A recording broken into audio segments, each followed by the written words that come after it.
you doing?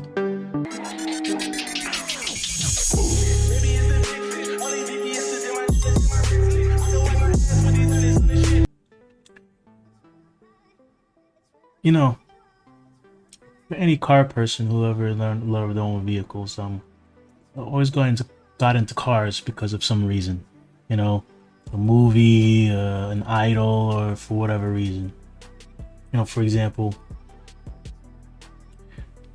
Ferrari F40. Can't remember the movie's names. Lamborghini Countach. You know, McLaren P1.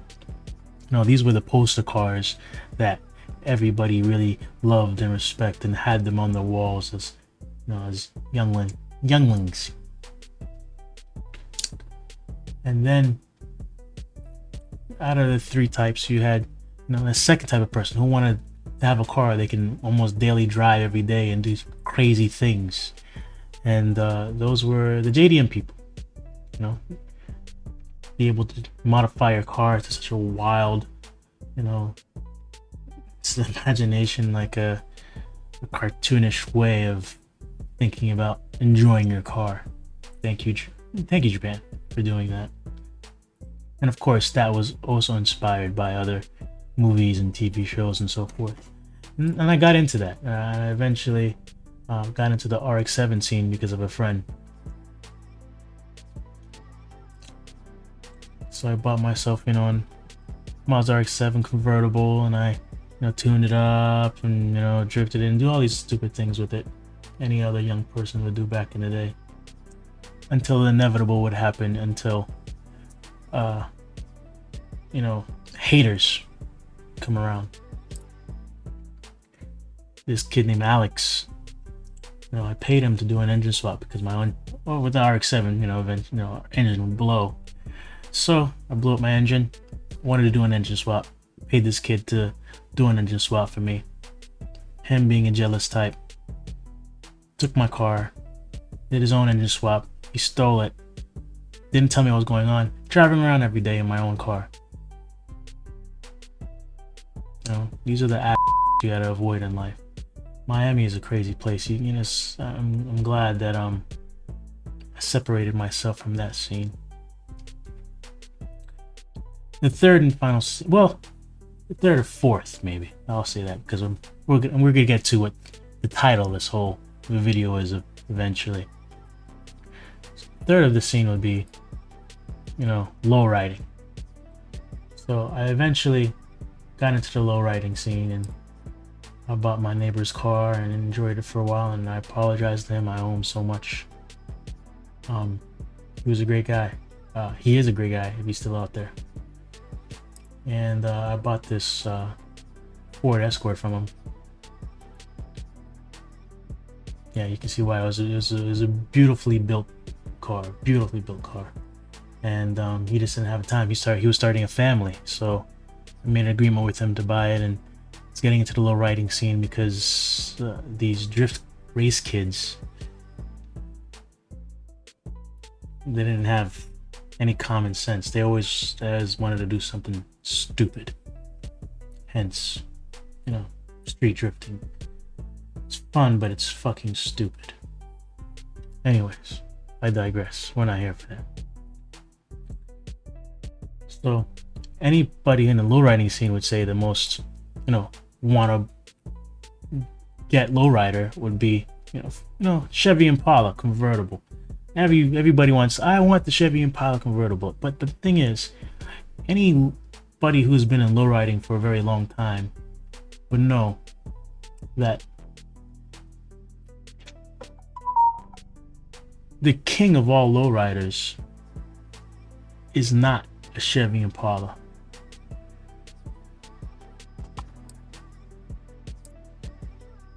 It's a Cadillac, two-door Lee Cabriolet, limited edition. Over 90% of which of these cars are all located in Japan. Kind of funny how that flips, right?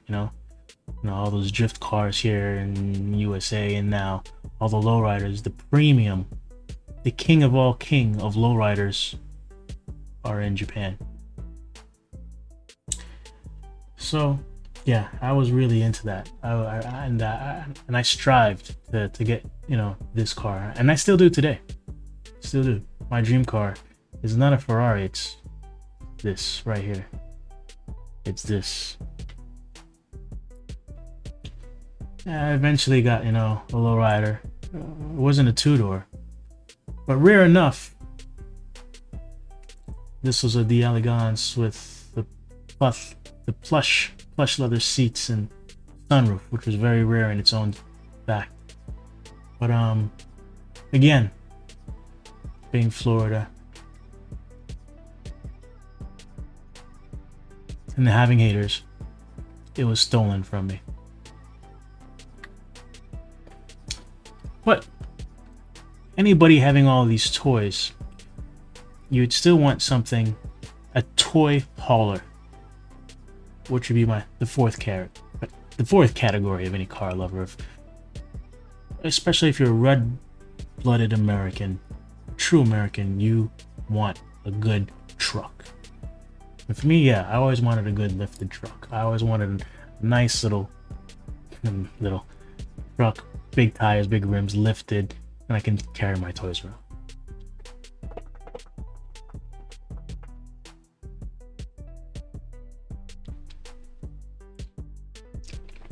America. So that brings us to the title of today's topic. The most indestructible truck the world's ever seen. 1980s Toyota Hilux, which in America was just called Toyota pickup. Which at the time of its release, and you can see, you know, in other videos, that it was built very different.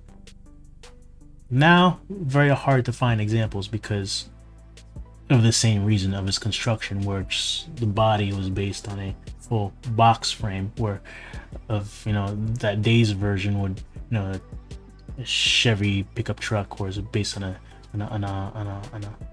C pillar version? I mean, C notch. Anyways, Toyota wanted to get into the pickup truck game, and they did it. They did it very well, which led to, as you can see in these photos, a couple car shows and a couple enthusiasts putting this truck up against the most harsh conditions you've ever seen.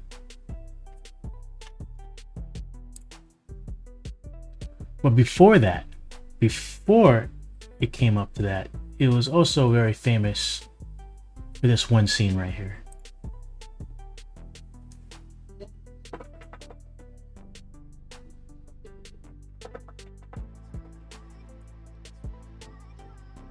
It was very famous at first in Back to the Future, not because it was very tough or the best truck, but it was very for the same reasons. You want to watch a movie and you want it. This movie, Back to the Future, wasn't really the reason why a lot of people started wanting this truck. People wanted it, you know, for other reasons. And I said, you know, movies and TV, which led to a TV show called Top Gear, where these guys ultimately put this truck through the ringer. Actually destroyed. We tried drowning it in the Bristol Channel. We switched it through the Top Gear production. We hit it with one of those wrecking balls, then we set fire to it. And it still survived. Now we concluded after that it was pretty much unkillable.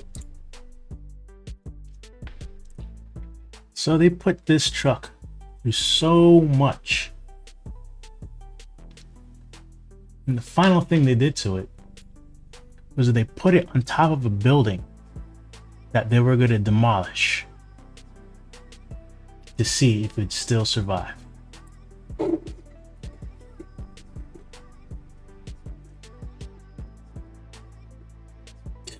They strapped it down. They strapped it down to the building.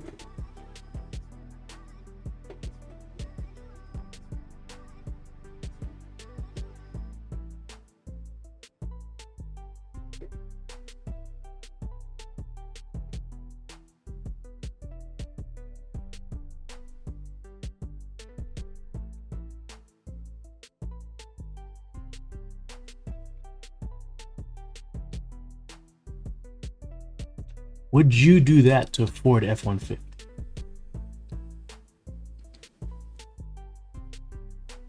Or any other truck that's going through your mind right now?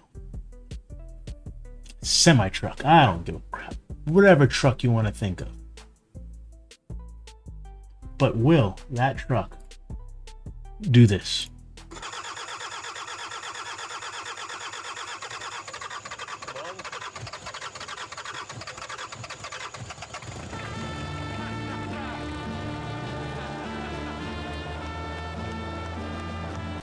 It survived all that, plus a demolition, and they drove that truck back to the studio where it sat up top a podium to be forever immortalized as the most indestructible truck.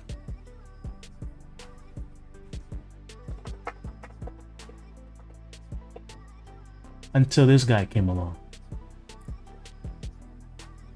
Whistling Diesel. This guy. Hats off to you, my friend. Wow. So, this guy, Whistling Diesel, went and bought himself one. The most pristine example he could find. Because that's what he does. He buys the best example. He buys a collector's edition. He goes around and buys a collector's edition of any truck. And,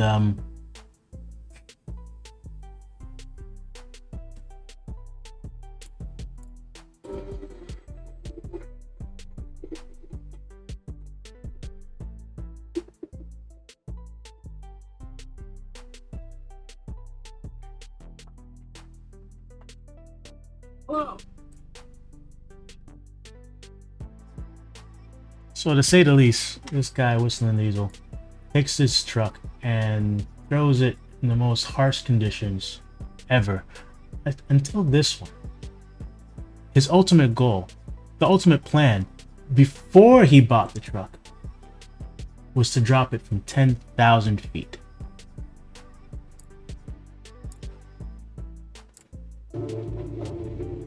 Here, he takes it to one of the craziest hill climbs with no water in the radiator. 3 hours, full out, full throttle.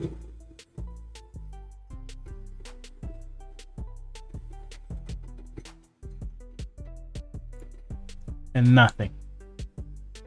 Full throttle. 3 hours, no water. The truck was still running.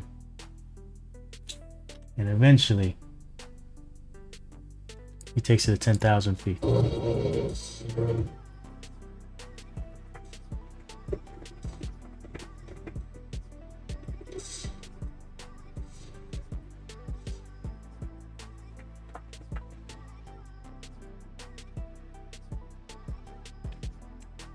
Needless to say that anybody's gonna take a truck that far,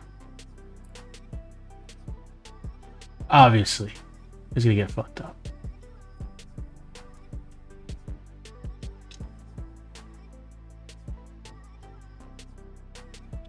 But what I'm trying to say is, at the end of the day, is that this truck has been through so much that no other truck can handle. Give me your F-150s, broken control on arms and all these other errors and weak alloys and whatnot. And this is why I say Every proper red-blooded American. Gun-toting American should have. Anyways, the ones that do love cars, wants to tow them, should have a Toyota Helix. That shit crack.